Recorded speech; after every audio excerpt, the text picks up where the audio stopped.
10 common Facebook marketing mistakes.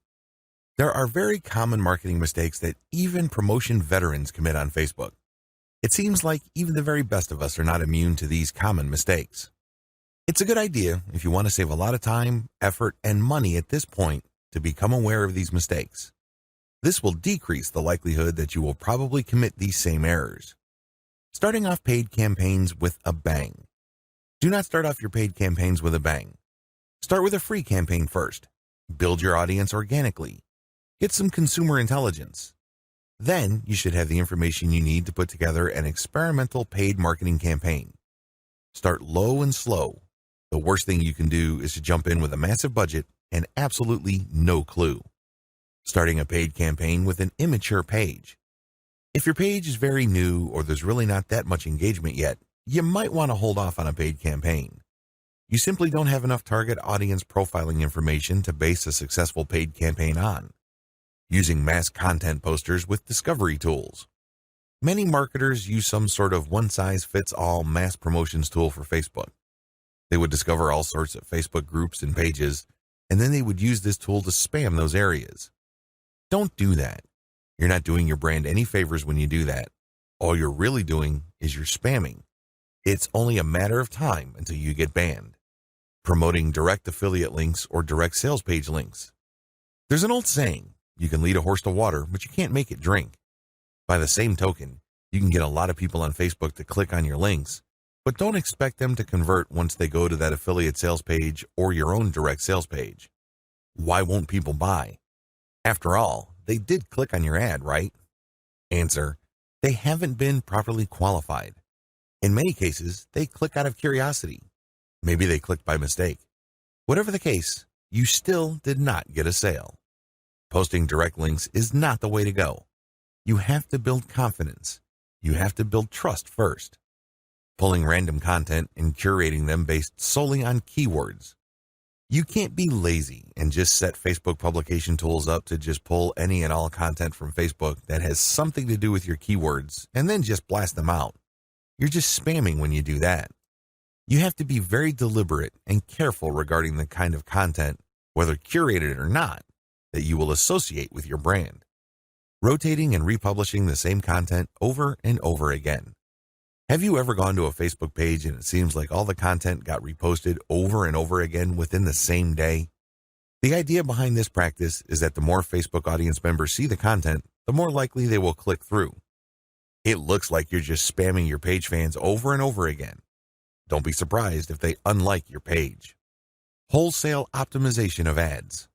Another common rookie mistake on Facebook involves paid ads. If you notice that one of your ads is simply not performing, it's very tempting to just come up with a brand new ad by completely replacing the ad with something that looks totally different. When you do this, you really don't know which part of the new ad is succeeding or failing. You're basically taking shots in the dark. If your ad's performance improves, you don't know what caused the improvement. You have to have some sort of strategy or method that will enable you to track where the improvement in your click-through and, ultimately, your conversion rates are coming from. Simply swapping out ads in total or in whole doesn't really give you the data that you need to make effective decisions. Copy and paste competitor ad strategy. Some marketers are so lazy that they would just look at their competitors and essentially just copy their ads. Of course, they're not going to copy word for word, but they still end up failing. How come? Well, your competitors spent a tremendous amount of money optimizing the ads that they're showing. Their ads work. However, you won't get a competitive advantage if you copy them wholesale. You can't just copy somebody's ad without knowing what you're doing. Indeed, only a certain portion of your competitors' ads truly deliver results. If you don't know what you're doing, you don't know what portion that is, so you're basically taking a wild stab at your ad's design. You may be saying the wrong things at the right time, or you're saying the right things to the wrong people. You end up failing. Quitting paid marketing too early. Many rookie Facebook marketers have a one-time, big-time mindset. They've heard of how awesome Facebook traffic is, so they put together some hard-earned, precious capital to run an ad campaign. If the campaign doesn't work out according to their expectations, they're too quick to pull the plug and quit FB ads altogether. Just because things aren't working out, it doesn't mean that you have to pull the plug on the whole thing. You can stop certain campaigns and start new ones and operate with the same budget. You'd make modifications of your existing campaigns. Failing like a huge train wreck. Have you ever seen a slow-motion train wreck? It's quite sad because it's all too predictable, but you can't turn your head and look the other way. You want to know what's coming next. You know, at the back of your head, what exactly is going to happen, but it's so slow, so massive, that you just can't help but look. Your Facebook marketing campaign can proceed the same way. You know that the campaign is failing, but you can't quite put your finger on the cause. So you just go through the motions like a deer with its eyes caught in the headlights. Why not choose to learn how to fail quickly? Since you're not going to make 100% of your shots, learn to live with this fact and move on. Learn to fail quickly using a tiny budget. This way, you can run many different experiments. Even though the vast majority of them are failures, that's okay. You only spend a fairly small amount of money figuring out winning ads.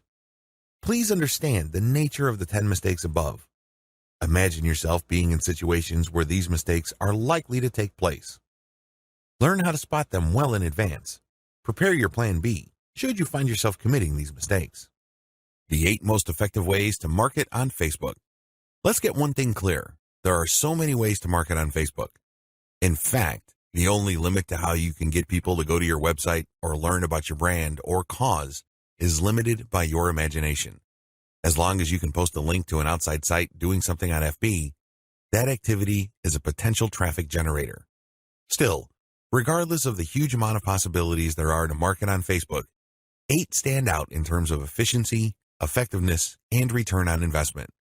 This is just a broad overview of what I will describe fully in this training.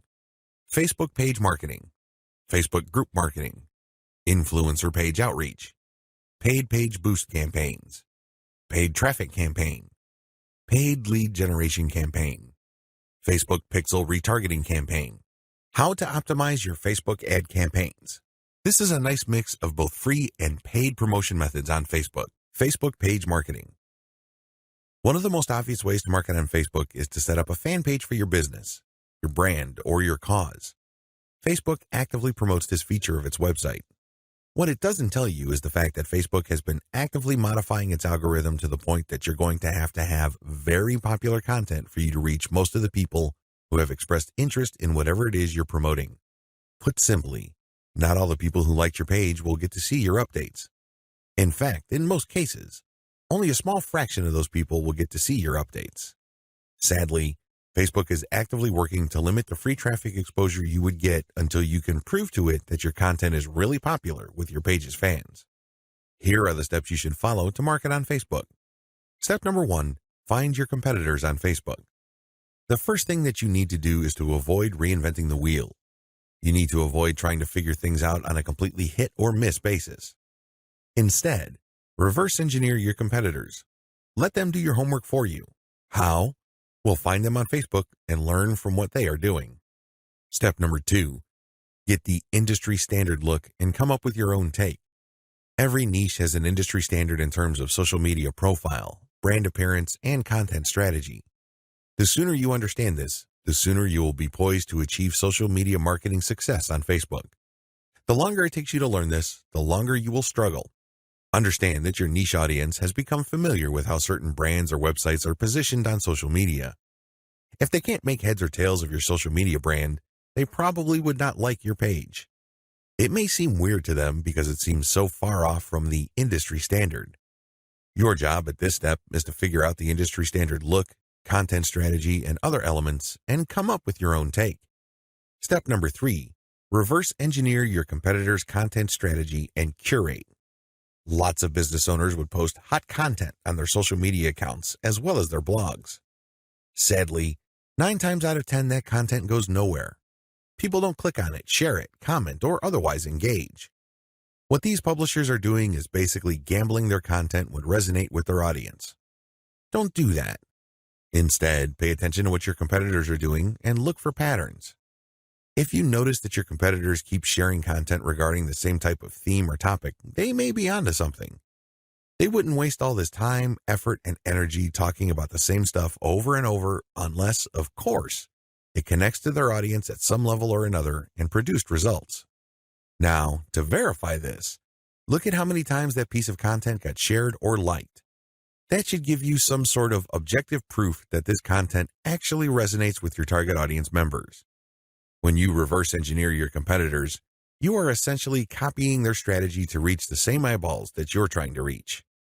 This also applies to content curation, where you take content that is published by other people and you promote it on your social media platform.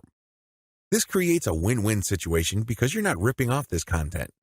You are copying the content's link, including a short commentary, and allowing people to click on the link. This creates a win-win situation. The publishers of this content get traffic. You get to build credibility because you're sharing information that your target audience members would actually be interested in, and this leads to the possibility that they would like your page. Once you have built up enough page likes, you can then start sharing your own content, which leads to direct traffic to your website. Step number 4, pick the best performing or most popular type of content and scale up. Post content for a few weeks. Keep publishing and then look at the content that gets the most engagement. Which shared materials get the most likes, the most shares, the most comments? At some point, you're going to ignore other types of content and focus on the ones that perform the best. For example, if you have a Facebook page on Chihuahuas and you notice that third-party articles on Chihuahua houses get a lot of shares, likes, and comments, you might want to eliminate most other types of content and focus on Chihuahua houses because those get the most love from your audience. Step number 5, come up with your own version. Come up with your own version of winning content. For example, you know that Chihuahua houses get a lot of love and are very popular on your page. Come up with your own articles about that topic. These articles, of course, drive traffic directly to your blog or your online store.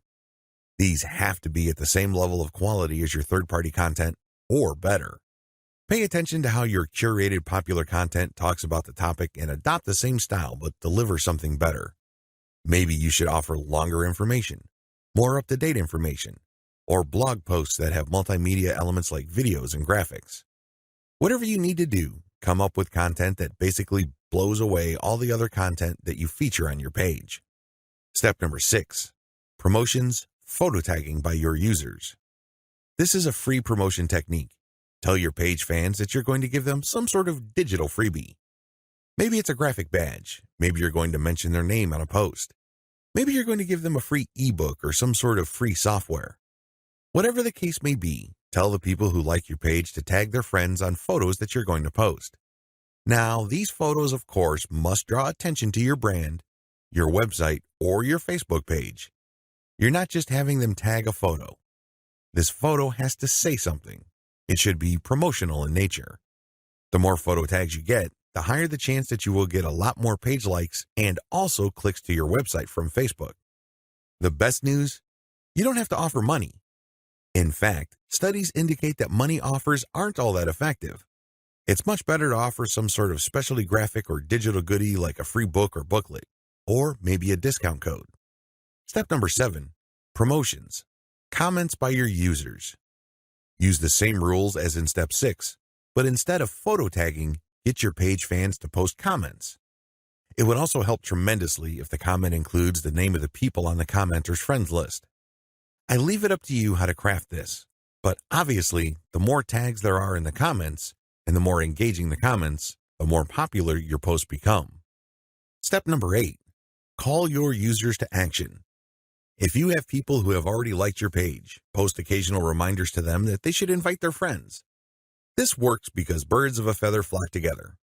Seriously, the main reason why you are friends with people in the first place is because they share roughly the same set of interests as you. People who share basically the same pool of interests tend to attract each other. Take advantage of this fact by calling your page fans to action so they can invite their friends. Step number 9, use insights to promote your page. As much as possible, I would go through step 1 to step 8 and master all steps before I go ahead with step 9. With step 9, you're going to be shelling out money to promote your page. After a couple of months, you can use Facebook's very robust audience profiling system called Insights to promote your page. You will know the right demographic, and you will also know the right posts and content to promote. Step number 10, boost your most popular content. Use Facebook's lookalike audience system to find people who are not currently fans of your page. This feature in Facebook's ad system enables you to reach new audiences who share roughly the same interests as the people who have already demonstrated an interest in your page. You're basically using Facebook's very powerful interest targeting system in terms of demographics and interests to get new eyeballs to your page. This can lead to more likes, which can lead to more readers of your content. From that point, you can then run targeted ads. Facebook group marketing. One of the most powerful ways to market on Facebook is through its group feature. Considering what's been going on with Facebook's algorithm for its Facebook pages, it's a good idea to have your own Facebook group as a backup. Although Facebook has been cutting back on the organic traffic it sends Facebook pages, it's still worth it to have a page because you get audience insights from it. Another great benefit of having a page is the fact that you can copy and paste content from that page to Facebook groups. When people see your content in a group, they not only see the content, but they can also see a like button. When they click that like button, you get a new Facebook page fan. The key benefit of having a Facebook group lies in visibility. Facebook has made it clear that they are tweaking their Facebook page to reward actual engagement. Apparently, Facebook groups are not as suppressed as Facebook pages. In terms of visibility, you stand to reach more of your group members than with the page. The problem with Facebook groups. While the visibility for a lot of people is quite good for Facebook groups, it depends on activity. If the individual group member is not all that active in your group, maybe the person isn't liking or commenting, they're not going to get as many notifications on their Facebook update section than somebody who is active. This is a big drawback. The vast majority of people who would join your own Facebook group are not going to be active. They're just there to read information. They're just there to sit back and check out what you have to offer. Here's how you promote using your own FB group. Create your own groups after your pages mature. The first thing that you need to know is that you should put up your Facebook group only after your page is matured. You want to know who your audience is on Facebook. You're not going to know that until you have a page up. Pay attention to the audience insights. The data set that you would get from that analytics portion of your Facebook management dashboard will let you know who to target. Once you have enough users, and this depends on your niche, you should then put up your group. Your group must be as identical as possible to your page. If you have a logo, put the same logo there. If you have some sort of motto, put the same motto or slogan there. The key here is to use your Facebook group as an extension of the brand that you're creating with your Facebook fan page. Give your group members a reason for coming back. This, of course, means original content or freshly curated content that you don't show on your Facebook fan page. You have to give people a reason for following you on as many different places on Facebook as possible. This, of course, boils down to premium content. Market to other groups. This is the most important part of Facebook group marketing, because if you were to just build your own group as a supplemental source of traffic for your page, you're probably not going to grow all that much. You have to go to other groups which have already done a good job attracting the eyeballs that you want to attract. There has to be a tight fit between these groups and your niche. Go to those places and become a credible poster. This means that you should refrain from just dumping the same content that you have on your page to these groups. Invest time in them to become a local expert or a credible authority. It doesn't take much. If you're the first person to always comment and your comments are always insightful or bring new information to the table, people sit up and pay attention. People can see that you are an asset to the community, and they are more likely to give you the benefit of the doubt when you share content that obviously comes from your page. Once you have established credibility, share your own page content. As I've mentioned above, these posts not only have content and your brand, but also a like button. This is a great way of getting page fans. Always engage. When people comment on what you post, reply. They might be haters, they might be critics, but it doesn't matter, reply anyway. This conditions the mind of your readers that you are approachable, accessible, and you actually want to help people out. If you just drop a link and take off immediately, you're a spammer. You're not a community member. You're obviously not somebody who's there to add to people's knowledge and bring value to their lives. My most important tip: after sharing high-quality third-party content that you do not share on your page in groups, pay close attention to your page's audience insight. Find your most popular piece of content. Look for third-party content that is similar to that and see if you get a lot of positive engagement when you share that material. If this pans out, then use content from your site that fits the same themes as the tried and proven popular content on the Facebook groups that you're in, and use those to get page likes. Influencer page outreach. Influencer page outreach really boils down to creating allies. In your niche, you are sure to have competitors. However, some of these competitors are open to cooperating with you. Many will not give you the time of day, but there are a few who would see the strategic advantage of partnering up instead of competing. There are also other people on Facebook who have pages and who are not competitors with you. They may even have a lot of fans. Here's how you build alliances with influence leaders on FB. Step number 1, find competitors. The first thing that you need to do is look at your notes when you reverse engineered your competitors. These people are in the same niche as you. After all, you study them to get to the industry standard content strategy as well as page layout and design for your own Facebook page. Next, you should look for non-competitors who specialize in your niche. There should be quite a few of these. These are not merchants or ones who provide services. They're not competing for the same dollars as you. Instead, they cater to the same audience as you. Try to find as many of these as possible. Step number 2, pay your dues by engaging. I know at this point it's very tempting to just go to a competitor's page and post a comment on one of their posts. In the comment, you're dropping a link to your page or to your website. You then repeat this many times on all their posts. Well, let me tell you, if you do this, you're going to get banned. Whatever links you put up will get deleted. It's a waste of time. Don't even think about it. The same applies to influential niche observers. These are non-competitors, but you shouldn't spam them either. Instead, you should pay your dues by engaging. How do you do this? First, you need to share high-quality content. It doesn't matter who wrote the content. It doesn't matter where that content goes to or links to. What's important is that it provides maximum value to anybody reading that content. It has to be on point. It has to deal with a specific theme or topic that you know that your target audience members are interested in. Next, you need to engage with people in terms of answering their questions. Try to be a facilitator. Try to be a mediator. Try to be the go-to source of information for your niche. If people are looking for statistics, go on Google and find them the statistics they're looking for. If they're looking for a video, go to YouTube and search for the content that they're looking for.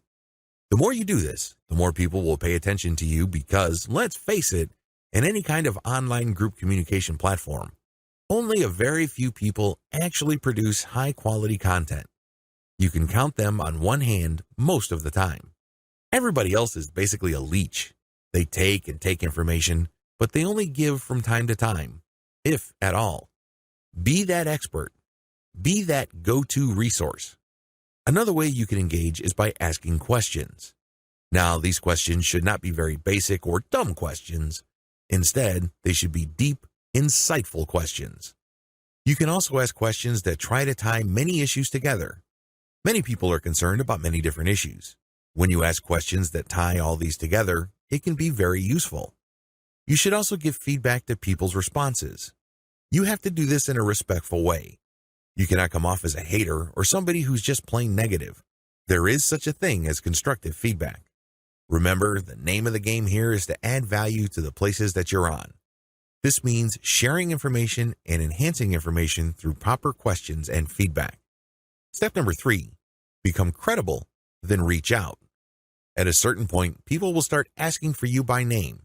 People will try to reach out to you via Messenger. That's when you know that you have become an asset to these groups. That's when you know that you are on people's radars. You're not just this random person showing up every once in a while dropping a link. Instead, you're that person that helps keep these groups together. This is when you reach out. This is when you try to engage with the group admin.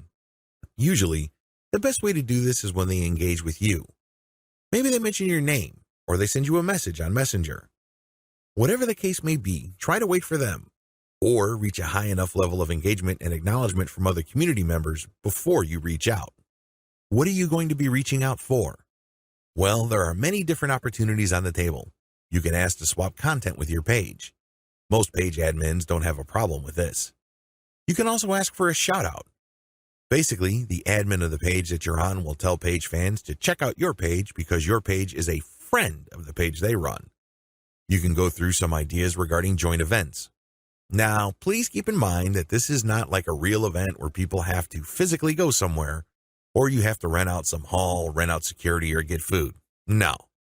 This is an online event, maybe a seminar, a live Facebook session conducted from 2 locations, or it can be an interview. Another opportunity on the table is, of course, guest blogging. You probably don't need me to remind you of how value-packed this is. Not only do you get eyeballs to your link, which can produce direct traffic, but you also get tremendous search engine optimization benefits if the partner has a high-value blog. You can also reach out for infographics. This means you create an infographic and you get the admin to post the infographic on their blog with a link back to you. Again, this boosts your SEO chances. Finally, you can collaborate on content. This is custom content intended for both your audiences. Regardless of how you cut it, influencer page outreach is a very powerful way to market on Facebook for absolutely free. Seriously, your only investment is your time. And what makes it so awesome is the fact that you are leveraging the hard-won credibility and authority of your partner. They've been there before. They put in the work and the time to develop a rapport and a solid brand with the people that follow them. When they give you a shout-out or they feature your content, or they co-host an event with you, they lend you some of their fame, which makes you credible. You're no longer some random stranger who came out of nowhere. Instead, people get this idea in their minds that if somebody they respect and admire recommends a new person, then I'll give that new person a shot. Maybe that new person is worthy of my admiration and respect. Building alliances with influential niche players is definitely worth doing. But please keep in mind that it does take time. However, if you are passionate about your niche and you view your Facebook marketing business as a real business, then this should not be a problem for you.